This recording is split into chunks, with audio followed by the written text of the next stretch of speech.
O varejo modifica as cidades e as cidades também influenciam na forma como a gente constrói o varejo.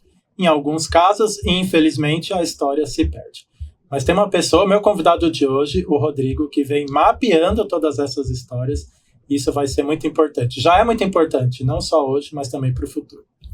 Bem-vindo, Rodrigo. Obrigado, Rodrigo, pelo convite. Estou muito feliz de estar aqui. Que bom que deu certo. A gente começou a se falar pelo WhatsApp, pelo Instagram. Sim. Estou muito feliz, estou muito ansioso para conversar com você, compartilhar essas histórias. Adorei o seu perfil, estou adorando que você está construindo esse mapeamento e é um acervo histórico, né? A gente pode dizer. Sim. Acho isso muito, muito nobre. Parabéns. Muito obrigado. Fala um pouquinho de você, quem é o Rodrigo, o que você faz, se você tem mais alguma atividade. Bom, eu sou o Rodrigo, eu sou professor e arte historiador. Então eu trabalho com essas duas frentes, tanto com a educação quanto com a investigação. E para mim sempre foi meio que natural, né? Querer ensinar e falar sobre coisas para as pessoas, né? Então eu trabalhei muitos anos como professor, eu trabalhava com as 3 modalidades de ensino, né? Fundamental 1, 2 e ensino médio. Eu dava aula de artes visuais, ainda dou aula.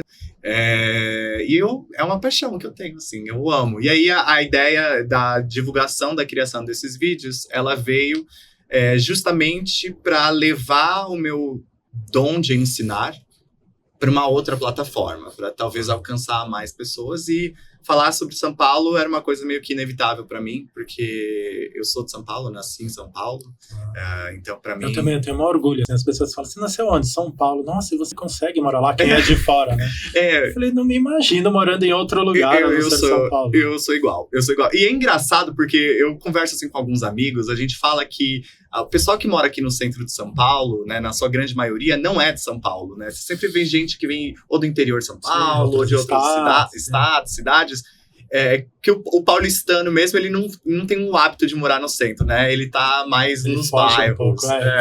Mas eu amo também, é uma paixão. E aí foi um jeito de eu levar esse conhecimento para as pessoas, né? Para elas conhecerem a cidade que elas moram, que acaba sendo...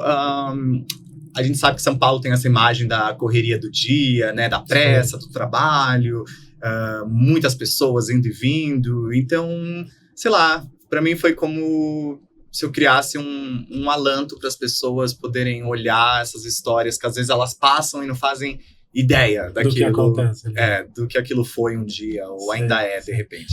Como a gente está em diferentes plataformas, explica um pouquinho como é o seu Instagram, como são essas histórias. Ok. Eu faço Reels, né? São vídeos de 90 segundos, onde eu conto e faço investigações sobre espaços públicos e obras de arte na cidade, investigando o seu passado, a sua história e o que elas significaram ou significam ainda para a cidade de São Paulo, né? A gente tem algumas investigações de obra de artes muito importantes. Por exemplo, tem uma obra magnífica do Vitor Brecheret, que está no Largo do Aroche, e que por muitos anos as pessoas simplesmente ignoraram a existência dessa obra.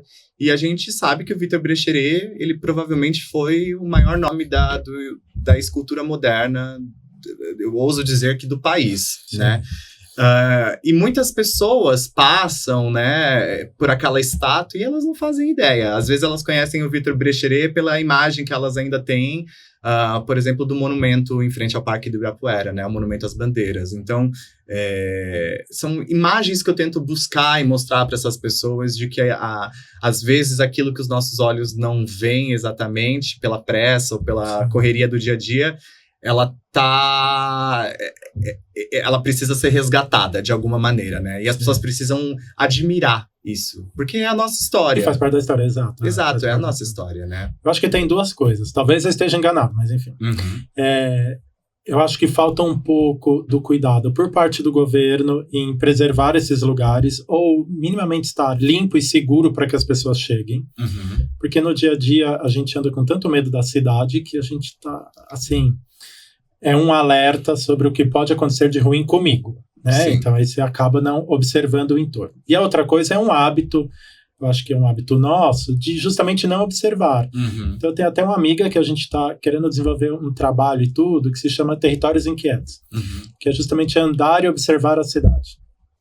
Num sentido, assim, muito voltado para o varejo, que é o nosso negócio e tudo mais, não como obra de arte ou arquitetura, como você faz, mas, assim, será que quando você anda, você está observando as coisas, né? O quanto isso está impactando nos seus sentidos, né? O quão sinestésico tem sido esse trajeto, essa sua jornada, seja você indo para o trabalho, seja você indo visitar alguém, seja indo num restaurante e tal, porque a gente está perdendo esse hábito, né? Talvez ou por conta do celular, ou por conta da segurança, ou que a gente anda muito de carro, né? Tem um esquemão meio cidade, assim.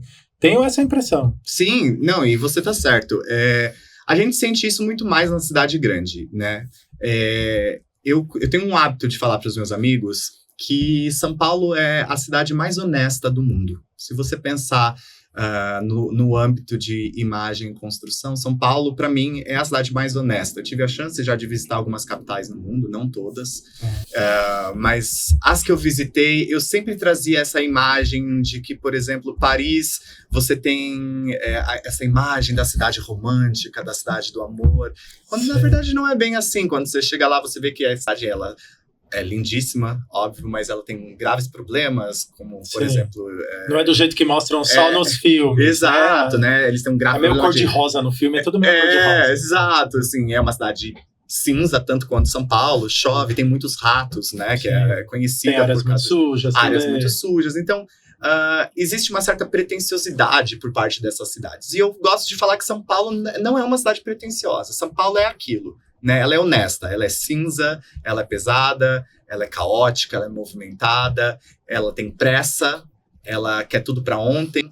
E, obviamente... acordada o tempo todo. Exato, né? Ela sofre um problema de insônia gigantesco. Enorme. Mas se você consegue enxergar uma beleza nisso, e não é uma beleza neoclássica, greco-romana, adjacente de arquiteturas belas, né? Talvez visualmente agradáveis, mas se você entende essa beleza como, talvez até entre um pensamento filosófico da beleza no caos, é uma das cidades mais lindas do mundo, em todos os sentidos, assim, culturalmente falando, gastronomicamente falando, economicamente falando, de repente, né? É muito socialmente, viva, né? É muito viva. E é viva norte a sul, leste a oeste. Não é que existe um ponto na cidade que, né? Hoje a gente tem uma descentralização da cidade de São Paulo em todos os aspectos, inclusive no varejo, né? E há essa leitura da necessidade, né? Toda vez que tem campanha para prefeito em São Paulo, se fala muito da descentralização de São Paulo, né?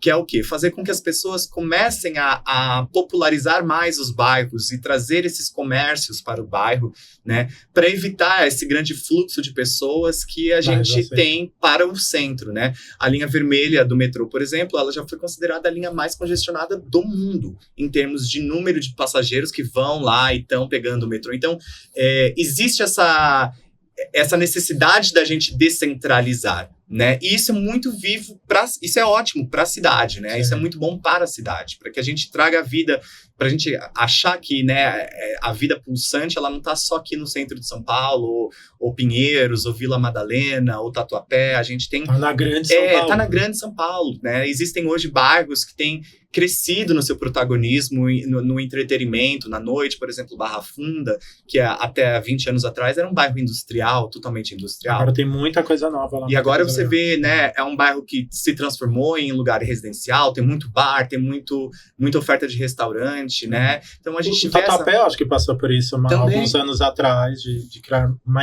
certa independência. Sim. Né? Muita coisa acontece lá, as pessoas vivem no bairro, gostam de viver no bairro. Né? Sim, eu falo que o Tatuapé é o centro da Zona Leste, né? Que todo mundo que mora na Zona Leste gosta de passear no Tatuapé, e com razão. O Tatuapé também foi um bairro que ganhou seu protagonismo, né? Que ele cresceu, ele ganhou restaurantes, ele ganhou bar, né? A Moca, que era um bairro industrial, hoje também tem ganhado um protagonismo gigantesco, né?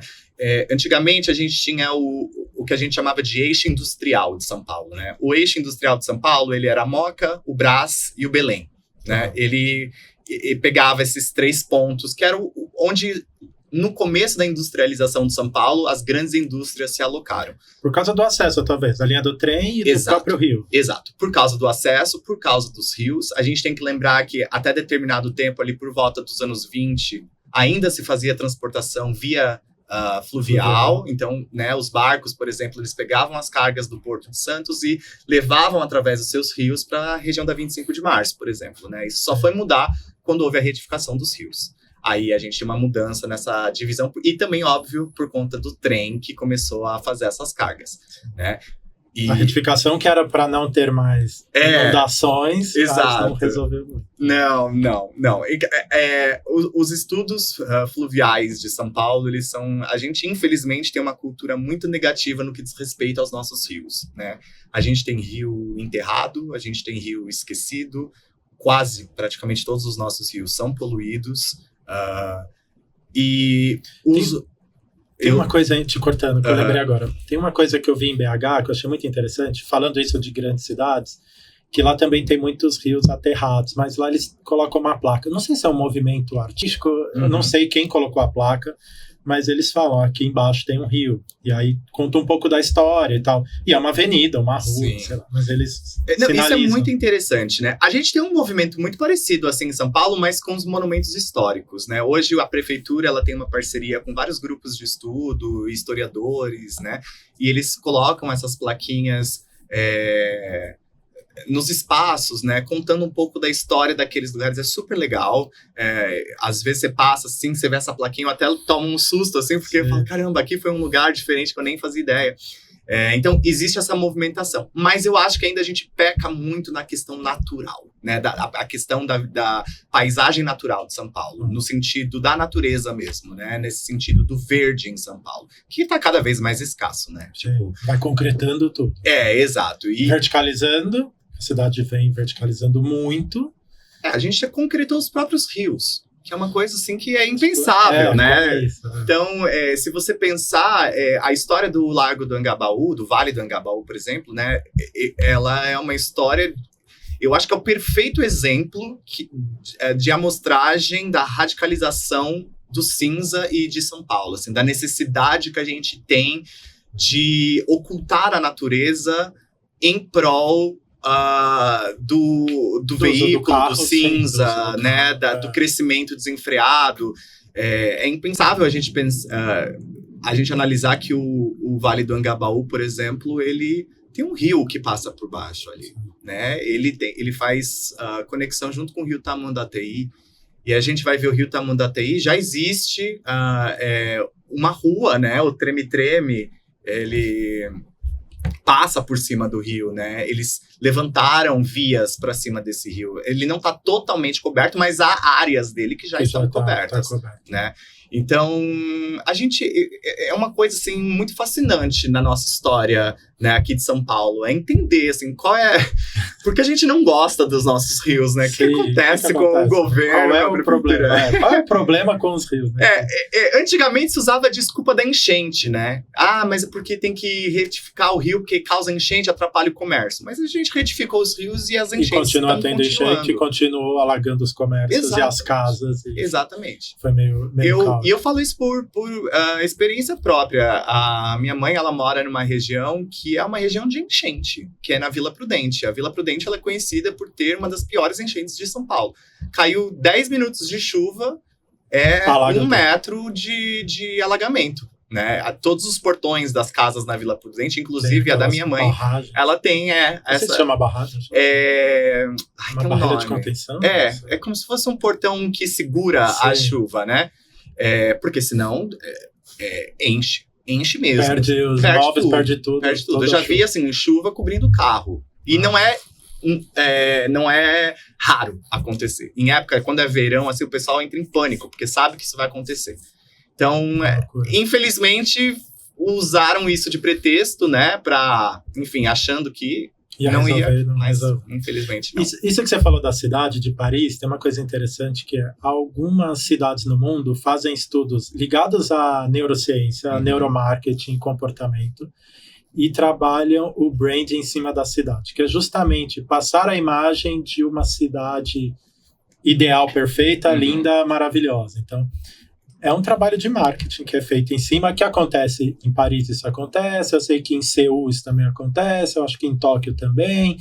Tem algumas cidades, eu não vou lembrar todas agora, que fizeram esse trabalho de Branding City, que é justamente trabalhar a parte de qual é a imagem que essa cidade vai passar e tudo mais.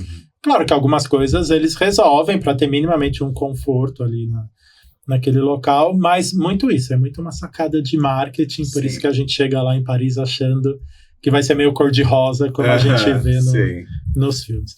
Bom, de tudo que você já viu aqui em São Paulo, na cidade, qual transformação te impactou mais? Essa é uma boa pergunta. Um prédio? Olha, tem duas transformações assim que para mim foram muito marcantes. Quando eu comecei a trabalhar no centro de São Paulo, eu lembro muito da Praça Roosevelt, antes da reforma do skatepark que hoje ela é. Então, a Praça Roosevelt, ela foi para mim, assim, um marco, né? Porque ela realmente foi um tipo de revitalização que, socioculturalmente falando, ela teve um impacto muito positivo na cidade, né? Antigamente, o antigo estacionamento que ficava na Praça Roosevelt era um encontro, ali era ponto de prostituição, de venda de drogas, era um lugar escuro, né? Os teatros que ali existiam eram, assim, cara, super mal frequentados, assim, de baixa, né, poucas pessoas iam pra lá, né, eles não tinham, porque dava medo, de fato, era um lugar escuro, não tinha nenhum tipo de atrativo, né, e depois que houve a reforma, eu acho que isso trouxe um impacto positivo muito grande, porque por muito tempo a Praça Roosevelt, ela ficou sendo, assim, o point da cidade, né? Então, você queria encontrar alguém, você ia pra Roosevelt e você virava madrugadas lá, né? Porque acabou se tornando um encontro de diversas pessoas, de artistas, de atores, de pintores, de Os bares músicos, deram um up também. Os bares deram um up. Não sei se ainda tem PPP. Papo, Pingue e Petisco. Tem. Acho maravilhoso. Sim, tem. Até o Parlapatões também, que era um dos bares mais icônicos. Tem alguns cinemas ali também que cresceram. Enfim, trouxe uma visibilidade que impactou positivamente no comércio.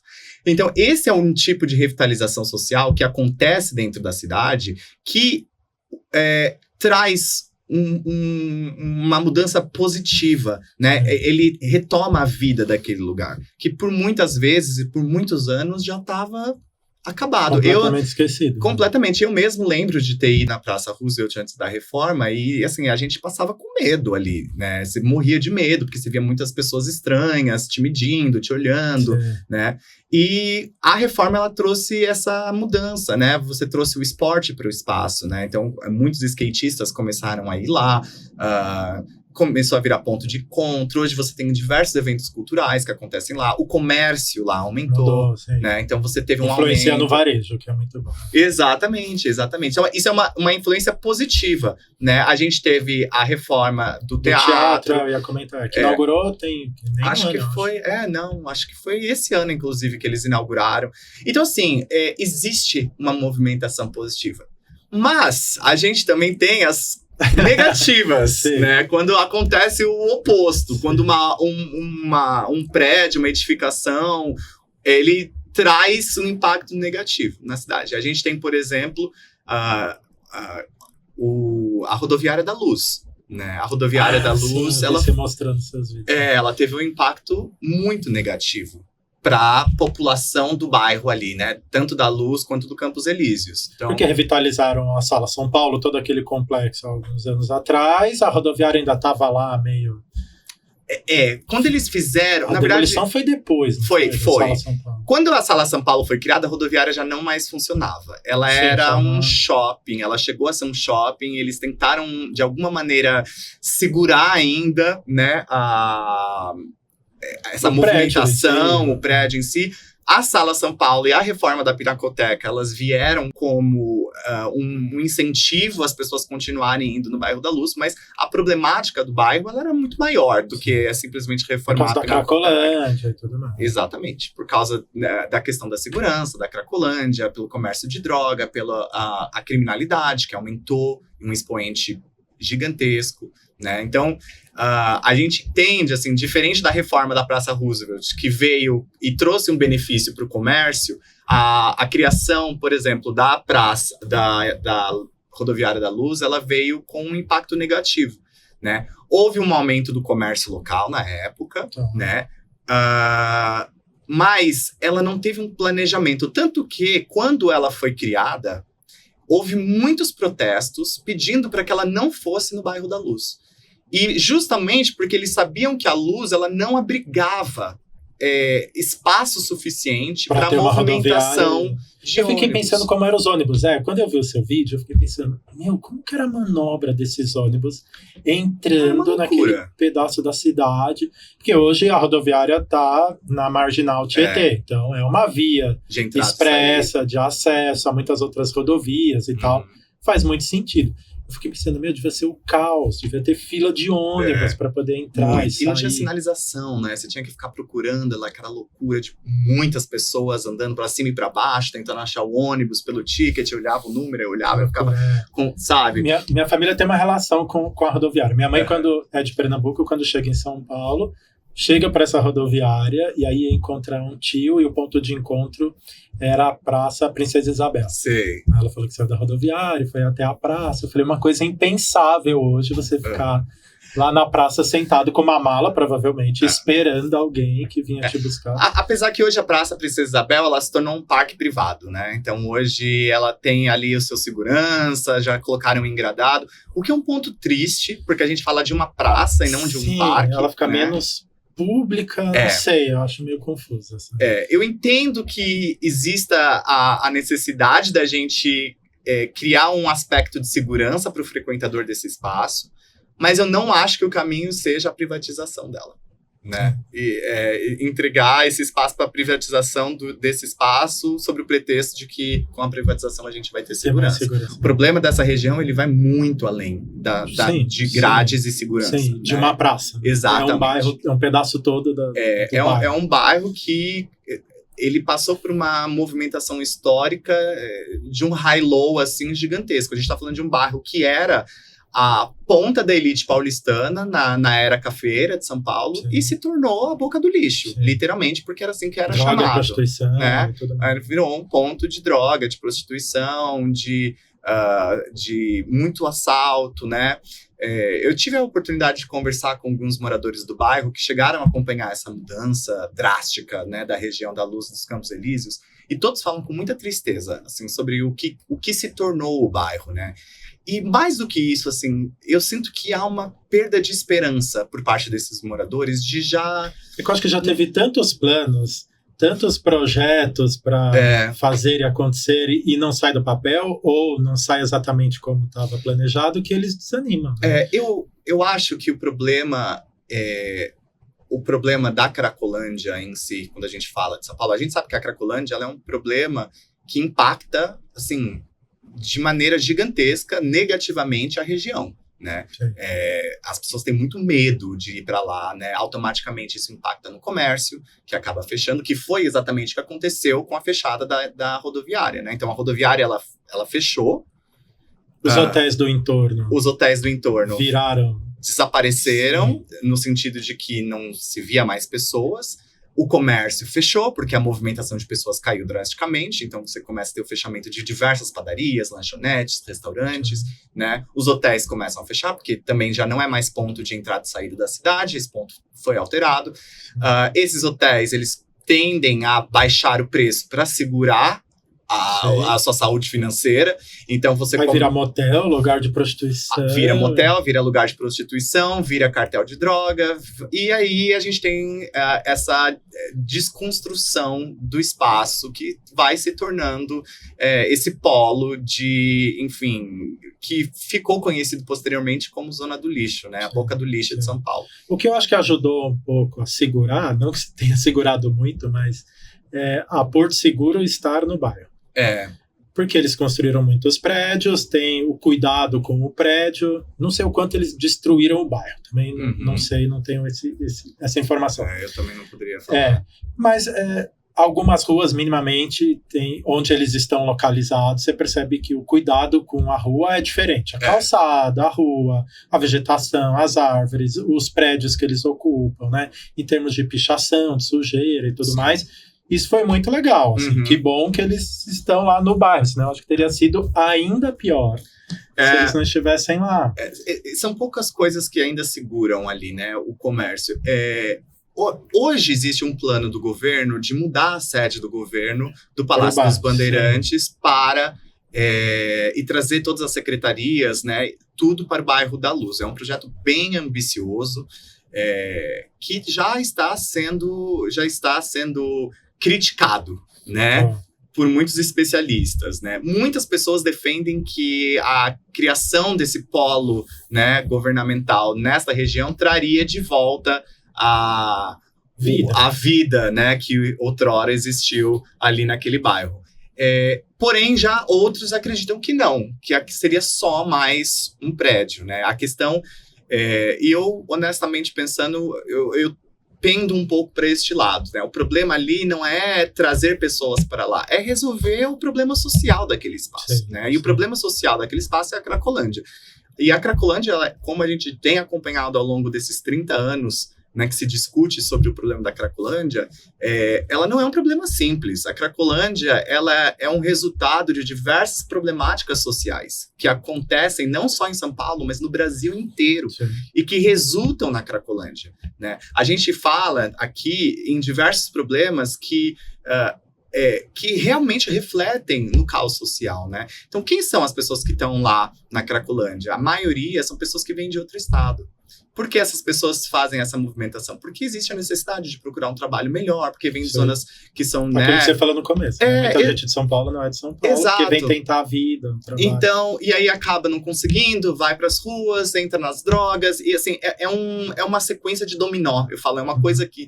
Então, eu acho muito fácil a gente dar soluções instantâneas para a Cracolândia, né? E já se tentaram... Tem que dar uma solução para a raiz do problema. Exato. Onde é que o problema começa, ou onde eles começam, para daí você chegar a solucionar a Cracolândia. Exato. Assim, existem muitos projetos sociais que fazem trabalhos magníficos, né? A gente teve o programa Braços Abertos, que ajudou muito a Cracolândia na época, né? Só que a gente, historicamente falando, a gente já teve várias abordagens, né, com a Cracolândia, desde as abordagens violentas de expulsão, né, com a polícia, com força policial, levando para o mérito de segurança pública, e até as soluções indo pelo lado mais de problemas de causas sociais e de saúde, né, tratando essas pessoas como dependentes, como pessoas que precisam de cuidado, oferecendo, né, oportunidades para elas. E a gente vê que, apesar de uma ter sido melhor do que a outra, elas ainda não chegaram no lugar que seria ideal. E essa idealidade que a gente tem de resolver esse problema e talvez trazer aí novamente o comércio, a vida, né? Porque você vai conversar com um investidor, assim, uma pessoa que quer abrir um negócio, eu duvido que ele cogite abrir, sei lá, na Rua Helvética, por exemplo. Sim, sabe?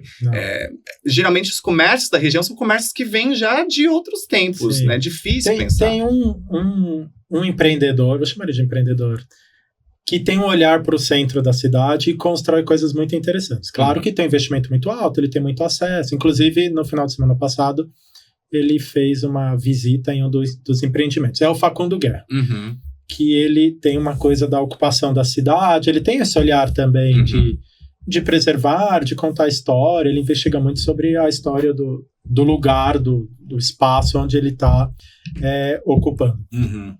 Um desses espaços até é o próximo empreendimento dele, que vai ser um bar. O túnel o Formosa Hi-Fi. Aqui não temos problema de falar nome, né? O Formosa Wi-Fi, que vai ser embaixo na passarela ali do Viaduto do Chá. Isso.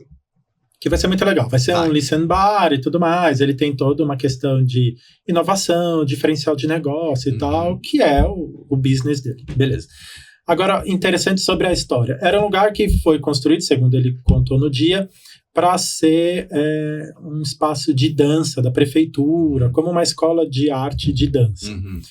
Que daí acabou não dando certo. Ele não chegou a comentar por quê, ele está nessa investigação. E aí vem Mário de Andrade e tem o plano de fazer um restaurante.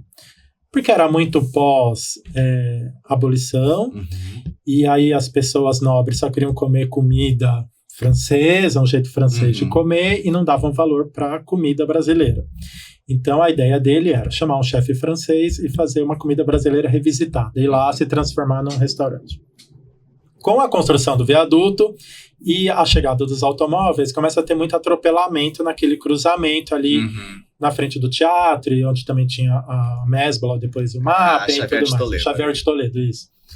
E então ficou um lugar muito perigoso, e aí constrói uma passarela, não é passarela, que é por baixo um túnel, para as pessoas cruzarem e tudo mais, e aí esse projeto meio que desaparece, assim, Então, e aí nessa passagem a Mesbla, a loja que tinha ali na frente, constrói vitrines para que as damas, ao passarem, se sentissem atraídas pelas vitrines e fossem até a loja para comprar e tal.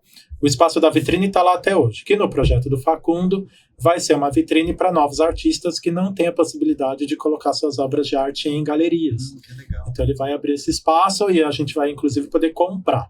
São artistas com obras mais acessíveis, até R$5.000, e vai ocupar nessas vitrines e tal. Vai ser muito bem interessante, assim.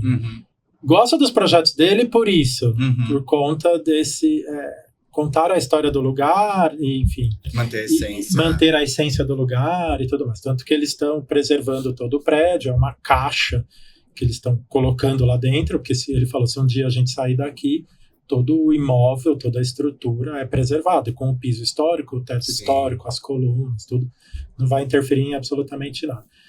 O que é muito legal, né? Mas é isso que você falou, são poucos os empreendedores que querem esse desafio de botar seu negócio no centro, fora que o investimento é altíssimo, não é um número escondido, ele falou, são 8 milhões de investimento.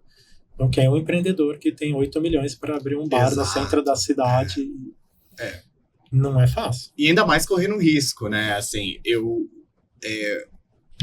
existem zonas no centro de São Paulo, se a gente pensar no grande centro, né, que envolve aí a Luz, a Sé, República, Anhangabaú, né, pedacinho ali da Santa Cecília.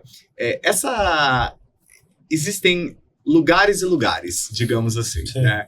Você tem, por exemplo, um lugar que ele é super, assim, desenvolvido, né? Avenida São Luís, você tem aquela parte ali da Praça Dom José Gaspar. O Oliveira agora está fazendo um novo empreendimento, onde era a joalheria. Exato. Essa parte do alto da República ali, ela é uma parte que ela tem por si só uma certa facilidade, né? E ainda existe uma movimentação muito grande por conta das pessoas que pegam o metrô, tanto na Praça da República quanto no Largo do Anhangabaú. Empresas grandes estão ali. Empresas grandes. Seguradoras também, grandes Você tem um shopping light ali também. Então, assim, existe uma movimentação ali que é atrativa. Ela é interessante, ela é muito boa. Quando a gente fala de levar isso para a Rua Helvética, por exemplo, ou para um certo comércio... Barão de Limeira lá. Eu lembro que antigamente, eu não sei se ainda está aberto, mas antigamente tinha eu lembro que uns 8 anos atrás, tinha um ponto ali na Luz que ficava em frente à estação de metrô da Luz, de trem, eu acredito que não era nem a de metrô, era de trem, que era a Casa da Luz. A Casa da Luz era um espaço ali que aconteciam festas, baladas, e ela ficava assim bem em frente, né? Então, muitas pessoas iam para lá, para curtir a noite e tal, e eu cheguei aí lá. E era muito engraçado, assim, porque as pessoas, imagina, as festas começavam, né, 11 da noite, meia-noite, e todo mundo, assim, morria de medo. E era literalmente atravessar a saída da estação. E o percurso de você atravessar a saída... Atravessar uma rua, literalmente, era em frente. Você atravessava a rua. O percurso de você atravessar essa rua em frente à estação e ter medo, olhando assim, desesperadamente pro lado, né? Pô, não tô falando que você vai andar um quarteirão. Tô falando que você vai atravessar a rua, né? E eu conheço pessoas que já foram assaltadas neste percurso. Então, assim, o desafio de se revitalizar um bairro que, historicamente, está sendo muito judiado, abandonado pelo poder público, é muito mais desafiadora. É muito mais desafiadora. Porque você não tem só a missão de fazer o seu comércio funcionar. Você tem a missão de levar a vida para um bairro que está praticamente morto. Sim, sim. Né? Eu passei por uma experiência assim, me lembrei agora você falando. Tem um bar que chama Anfini Bar, dentro do restaurante Cassaroli, que é um restaurante super tradicional ali no Largo do Arocho, e é um bar secreto.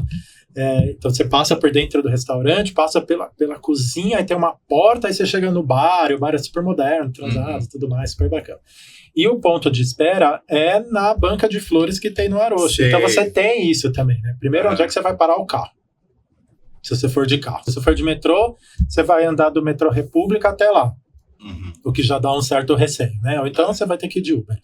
E aí você fica esperando na banca de flores e tem umas mesinhas, eles até servem bebida e tudo mais, mas ficam 3 seguranças, tipo, o tempo todo ali em torno de você.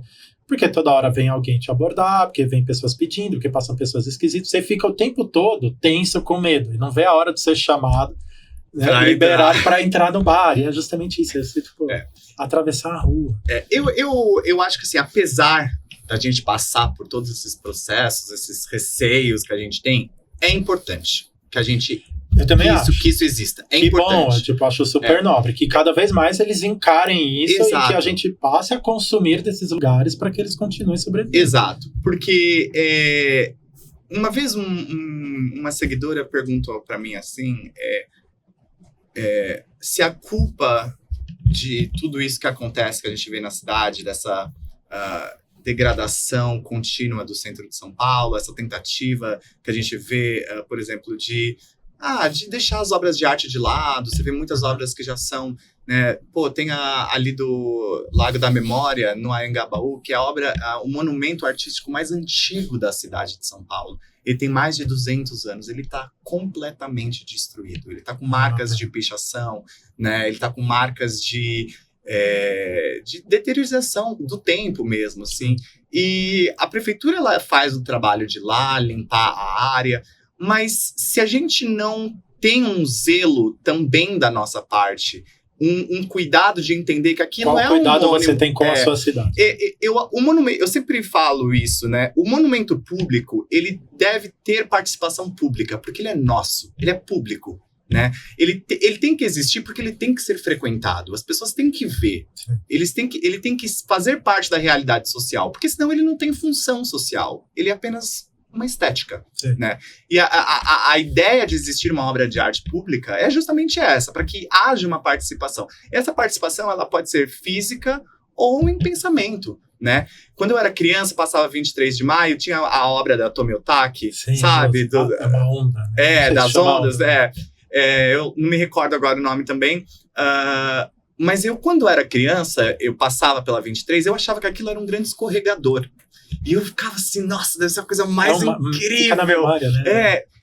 E, obviamente, depois eu cresci, entendi que era um monumento em homenagem, né, à imigração japonesa e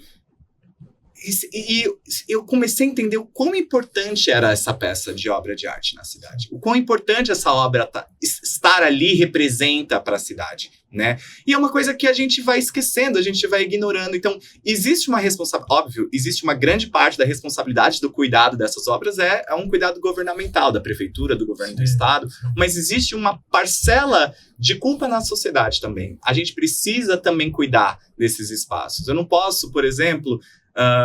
olhar essa estátua do Vitor Brecheret, que tá lá no Lago do Aroche, e, cara, fazer necessidades em frente a essa estátua, que é o que muitas vezes acontece. Virar banheiro. Claro que a pessoa que tá ali em situação de rua, ela não tem escolha, ela não tem lugar. Mas se você vê quando tem carnaval, por exemplo, ali é ponto de banheiro. É isso, como é que você também preserva assim? Aí, assim, eu não preciso nem ir muito longe, por exemplo, se a gente pegar ali a igreja na Liberdade, tem uma igrejinha bem escondidinha ali num dos becos da Liberdade, né? Sim. Que antigamente era um cemitério, hoje a gente sabe que existe movimentação de jovens, adolescentes que vão pra Liberdade e tal. Eu vi muitos comentários falando, mas pra gente é o mijódromo, é onde mijo. Cara, você tá... É a história da cidade, é a história de um povo, porque tá muito ligado a história. É a história da cidade, é uma questão de respeito. Será que, de repente, se você tentar sentar numa padaria pra usar o banheiro, ou tentasse escolher um outro lugar, sabe? Eu sei que na hora da necessidade, né? Mas assim, esse é o tipo de coisa que talvez é tão simples a gente mudar e que faria efeito. Sim. Que tenham mais Instagrams como o seu, assim, que fala da cidade, e tem um que é até engraçado, que é um cara, eu vi algumas vezes, que ele também anda na cidade de São Paulo, e ele fala onde tem banheiro. Ele fala onde tem banheiro que você pode usar, que o banheiro é limpo e é público, é tipo... É um banheiro que você tem acesso, ou seja lá numa padaria, ou seja, sei lá, num prédio, numa estação. É muito engraçado, porque daí ele vai mostrando, ele mostra, esse tem papel, esse não tem papel, esse tá limpo, esse tá sujo, olha, você pode vir aqui, você pode ir ali. Que tenham mais Instagrams assim, né, que a gente possa viver a cidade e saber das coisas. É interessante isso. É muito, muito. Isso é ótimo, porque, de fato, assim... São coisas que, sei lá, pra quem tá na Liberdade, pode pensar em um outro caminho, ao invés de urinar, em frente a uma igreja de mais de 300 anos, sabe? Que costumava ser um cemitério, que tem toda uma simbologia pra luta negra, que tem toda uma simbologia pra religiosos que vão lá, sabe? Esse é o tipo de coisa que a gente tem que ter um pouco de respeito, sabe? E aí entra naquilo... Educação, e aí entra aquilo que eu falei pra você da Cracolândia. São estruturas sociais que a gente precisa mudar. É um grande efeito dominó. A gente precisa trazer. Qual é o grande déficit disso? Educação. A educação do Estado, que é uma das piores educações do Brasil. E aí a gente tem que trabalhar isso com o jovem. A gente tem que entrar com mais educação. Porque se a gente não muda lá embaixo, não adianta. Não vai resolver nada. Não vai resolver. Então é uma estruturação que a gente tem que ir sempre lá de baixo até em cima. Muito bom. Tem algum prédio que você, ou espaço que você tem, que é marcante para você em São Paulo? Qual é o seu preferido? Qual é o seu preferido? O meu preferido não existe mais. Demolido. Mas ele foi demolido por uma boa causa. O meu prédio favorito de São Paulo era o edifício São Vito. Eu acho que, para mim, ele foi muito marcante em várias esferas, né? Primeiro porque o meu primeiro meu primeiro emprego foi quando eu tinha 14, 15 anos, mais ou menos. Foi dentro do Mercadão. E eu morava na Avenida Sapopemba, na Zona Leste, ali na Água Rasa, Vila Prudente. E eu pegava o ônibus e eu passava. E eu olhava sempre aquele prédio enorme. Ele era muito grande e ele era todo deteriorado, né? Ele era inteiro pichado, inteiro destruído. Tinha um apelido? O Treme-Treme. Treme-Treme. E eu olhava, assim, aquilo e eu ficava, tipo, nossa, quem será que mora aí? Era muito fascinante pra mim. Porque ele era um prédio isolado da cidade, né? Ele não era um prédio que participava socialmente, assim. Você não tinha uma padaria ali do lado, uma farmácia, nada. Ele parecia que tava numa ilha. Alto no meio do nada. E a frente dele era pro rio Tamanduateí, que é um rio poluído. Então, assim, era tudo muito... Não sei se grotesco é a palavra, mas era muito misterioso pra mim, né? E eu lembro que eu trabalhei no Mercadão e aí eu conheci algumas pessoas que moravam nesse edifício. E um dos funcionários que trabalhavam junto comigo ali na loja, ele, uma vez na hora do almoço, ele falou, não, vou te levar. E eu, nossa, fiquei super feliz, assim. Só que ele falou assim que ele só poderia me levar até o segundo andar, que era onde ele morava, né? E aí eu perguntei pra ele, mas por quê, né? Ele falou assim, porque aqui, assim, eles não deixam jornalista entrar, eles não deixam pessoas estranhas entrar, tem muito ponto de venda de droga aqui, tem as casinhas de prostituição, mas tem as famílias também que moram aqui, no caso dele também. Era uma cidade, dentro de um prédio. Era uma cidade. Ele falou pra mim, eles tinham um mercado, eles tinham uma parte ali que era como se fosse um ambulatório para quando eles passassem mal, se precisasse de ajuda. Eles tentaram consertar o elevador, mas eles andavam de escada todos os andares, né? Então, assim, tinham muitas famílias, era refúgio de muitos imigrantes também, né? Então, ele teve até o seu último dia de vida muita função social. Tem reflexo total da sociedade. Que é um reflexo da sociedade e principalmente da cidade de São Paulo, né? Então, quando ele foi demolido, assim, eu lembro que para mim foi um pouco chocante, assim, sabe? Óbvio que eu entendi que realmente ele precisava... Era a solução. Era a solução, né? E fico muito feliz que ele cedeu o espaço para um ambiente de cultura e lazer, que é o Sesc, né? Então, isso é primordial, isso é muito importante, né? É melhor do que a gente ter mais um escritório, por exemplo, mais um prédio de escritório, né? Tudo espelhado. Exato. Então, ele foi substituído por um espaço que é um motor cultural na cidade, que é muito importante, e muito importante para a revitalização da região também. Porque o Sesc, hoje, ele atrai uma quantidade de pessoas, tanto para shows, teatros, exposições, muito grande, né? Isso ajuda a trazer vida. E essa parte do centro-baixo ali, que a gente tá assim, é bem a divisa do centro com a zona leste, pegando essa parte ali do Brás, finalzinho do Brás, do Mercadão para trás, onde hoje a gente tem a Rua Santa Rosa, a zona cerealista, é uma parte muito suja, né? E eu espero, assim, de verdade, que hoje, com a construção desse Sesc, a gente começa a ter uma valorização desse espaço mais forma. O Mercadão, ele é limpo, ele passou agora por uma reforma, ele atrai muitos turistas, mas você não consegue sair do Mercadão, porque se você sai do Mercadão, você tá numa rua cheia de lixo. De novo, você vai de Uber ou vai direto de carro estacionado? Exato.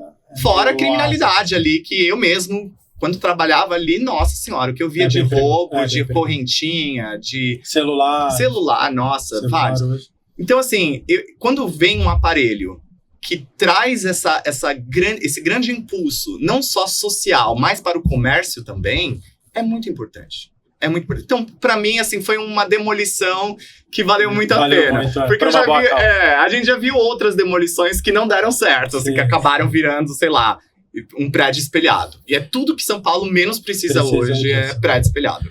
Você acha que falta incentivo? Porque muitas vezes os prédios são privados. Então, e aí tem uma família ou alguém que cuida, uma empresa e tal, mas que também tem um investimento muito alto para revitalizar ou para transformar, ou ele está invadido, ou... Às vezes eu acho que falta um pouco de incentivo, eu não sei, talvez saiba me dizer melhor. E aí a pessoa só tem como solução demolir tudo. E aí junto com isso vai toda a questão histórica, vai as obras de arte que estavam lá, que às vezes era um teto, uma parede, não tem como separar isso. Ou então constrói uma loja e forra tudo de ACM. Eu sei que tem um problema aí de store design, de arquitetura e tudo mais, que dá para ocupar os espaços de outra forma, a gente já viu tanto aqui quanto em outros países. Mas não falta um pouco de incentivo para o dono do imóvel? Porque também ele deve milhões de IPTU, que não tem como pagar, o prédio está lá parado. E aí a única solução é alugar, de repente. Aí ele vai alugar para uma loja que não tem a menor visão e vai forrar tudo de ACM. Eu não sei, eu acho que tem alguma coisa aí. É uma discussão que vai muito longe, muito complicada, porque, assim, são dois lados da moeda aqui nessa situação, né? Hoje a gente tem uma movimentação de retrofit muito forte na cidade de São Paulo. Então, a gente tem, por exemplo, edificações que eram antigas, que tinham uma simbologia histórica, né? A gente tem, por exemplo, o edifício Virgínia, que era da família Matarazzo, que está sendo restaurado, vai virar moradia, né? Eles estão reformando a parte interna, a fachada é preservada, alguns aspectos originais do prédio é preservado, e aí você põe no mercado para venda, né?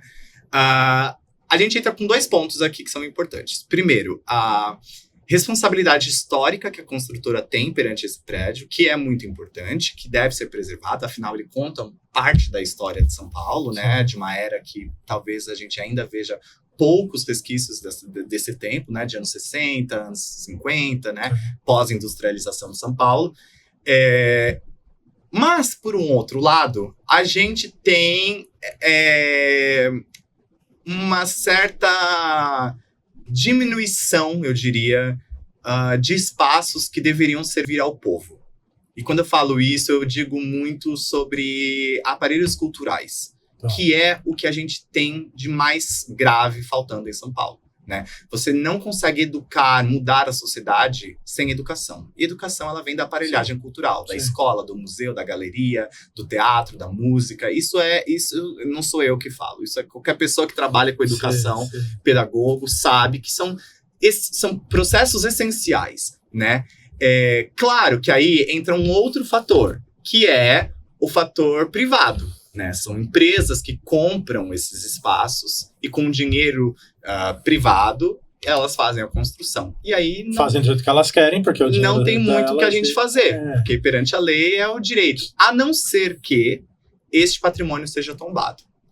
Porque se este patrimônio for tombado, pode vir céu e terra. Eles têm que Ele não manter. pode ser modificado. Ele não pode ser modificado. E Eu aí, acho que eles também correm um pouco desses imóveis que são tombados, porque dá muito mais trabalho, é muito mais demorado para fazer uma obra, e eles estão investindo. Então eles querem fazer logo para vender ou alugar rápido e para gerar dinheiro rápido. A gente pode ver o maior exemplo é o casarão da Avenida Paulista, né? Sim, que existe até hoje lá. Ele tá parado lá desde, sei lá, quase um século ali que ele tá encostado.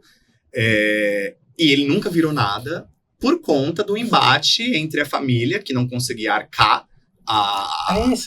Se ele não fosse tombado, provavelmente a família já tinha vendido o terreno, já tinham demolido. Com certeza. Que foi o que os Matarazzo fizeram, né, ao longo da história deles industrializada, né, de São Paulo, que eram donos de grandes apartamentos, prédios, empresas, né, a maioria foram cedidas e acabaram tornando-se outras coisas.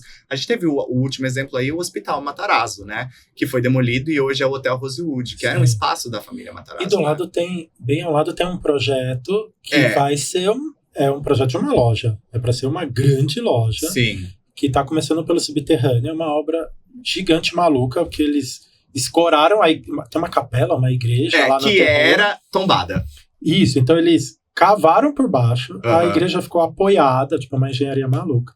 E eles estão construindo e depois, tipo, a igreja vai pousar em cima dessa construção que eles fizeram por baixo. Cara, Animal. É muita disposição. Animal, muito dinheiro. Mas é grupo estrangeiro que tá investindo. É muito dinheiro. Não é uma coisa que qualquer um conseguiria. Você imagina hoje como tendo, né, o Palacete Franco de Melo lá na Paulista como patrimônio tombado, você não pode fazer nada. Você tem que só manter a fachada original e recuperar a reestruturação ali do prédio. Sim. Só que aquilo ali, assim, para você, o dinheiro investido naquele espaço, hoje ele saiu, né, hoje os direitos da área pertencem ao governo do estado.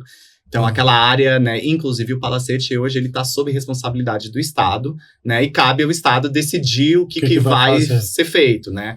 Mas ainda não tem uma discussão se ele vai virar um aparelho cultural, se ele vai ser cedido à iniciativa privada, se vai ser construído alguma coisa ali, porque...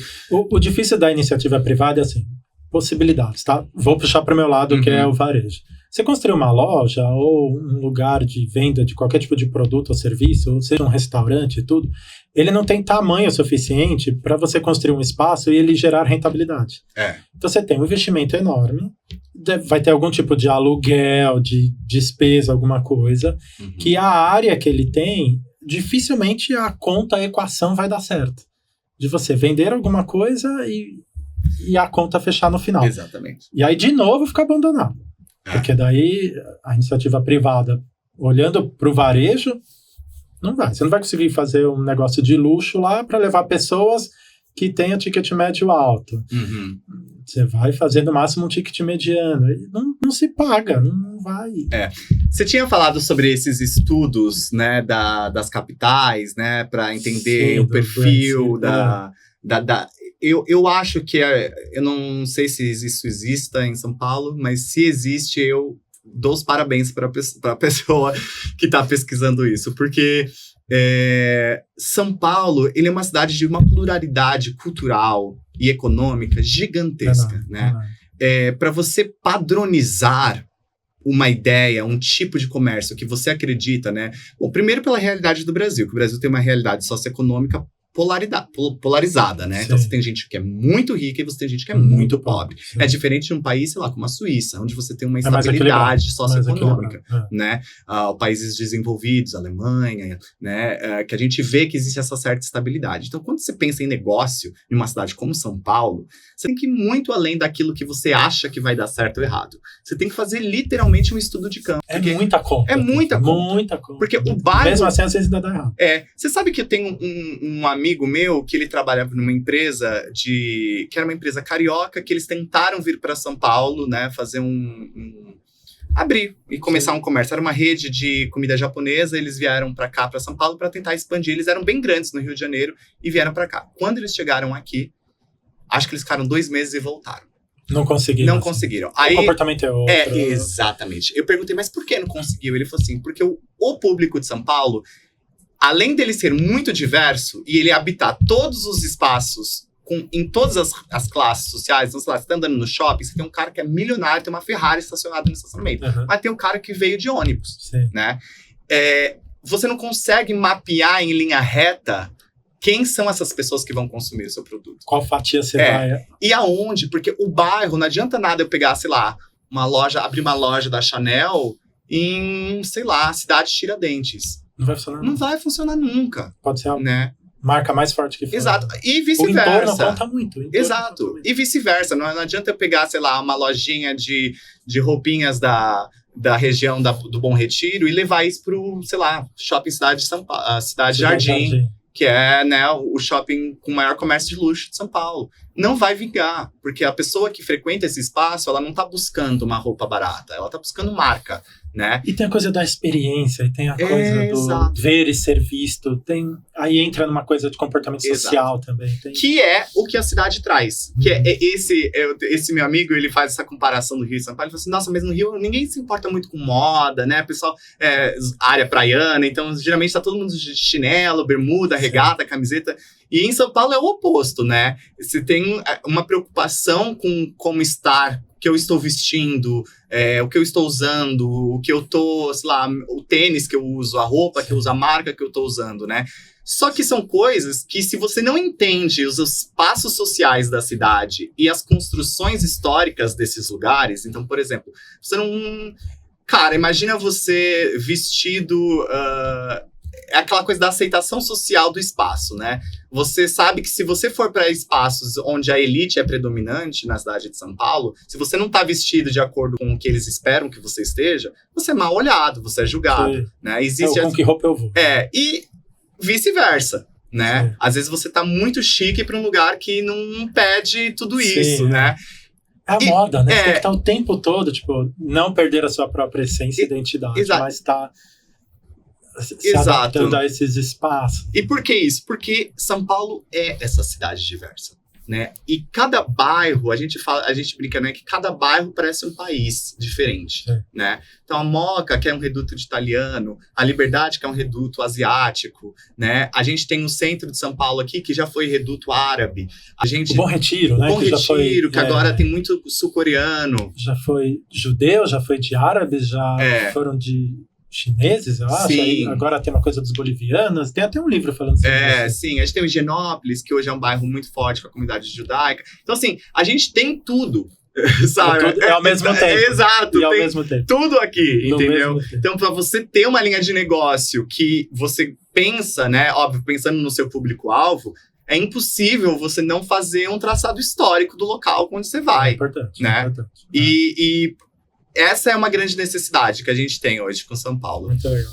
Tem uma curiosidade também. Marcas estrangeiras, negócios estrangeiros, quando querem colocar loja no Brasil, não entendem pagar a luva. Porque paga o aluguel do imóvel. Mas tem que pagar uma luva, né? Tipo, o ponto. Eles falam, não, mas a gente não tá comprando o imóvel, eu só quero alugar. Não, mas no Brasil é assim. Você paga para ocupar o imóvel e depois continua pagando o aluguel. E o imóvel não é seu. E quando você sair, se você conseguir vender para outro, ok, mas senão você perde todo esse dinheiro. Sim. Então eles também não conseguem entender. É cultural nosso. Sim, com certeza. Rodrigo, muito obrigado por ter vindo, adorei. Honra. Obrigado. Adoro seu Instagram, seu trabalho, parabéns. Obrigado. Muito nobre mesmo. Lisonjeado. Fala aí o @ para as pessoas seguirem. @Rodrigo S. Ramos. Bom. Então, acompanhe o trabalho do Rodrigo, vocês vão conhecer mais sobre a cidade de São Paulo, mais sobre comportamento, mais sobre obras de arte, enfim, vocês viram aqui que é uma aula o tempo todo, então vale super a pena. Muito obrigado, Rodrigo. Obrigado. Obrigado para você também que está aqui acompanhando a gente. Não esquece de comentar, compartilhar e começar a seguir na sua plataforma preferida, no Instagram, no Spotify ou no YouTube. E a gente se vê quinta-feira que vem em mais um Happy Hour V3.